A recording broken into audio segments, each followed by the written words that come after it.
पूछे तो हंसे इहे सवाल मोनालिसा वायरल मोनालिसा वायरल मोनालिसा।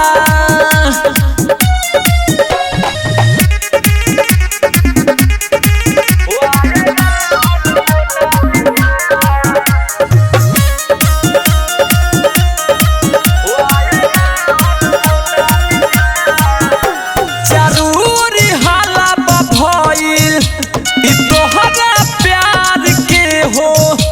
माला बेचे आइल रहू परी से उतार के हो समर्थन के बनैलू भंडार हो दुनिया में मच गइल हाहाकार हो टीवी सीरियल पर चलेला न्यूज मोनालिसा वायरल मोनालिसा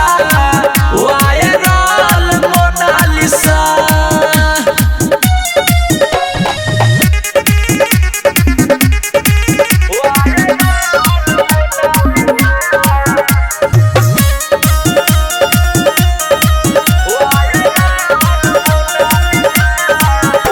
कि राइटर सिपू झरेला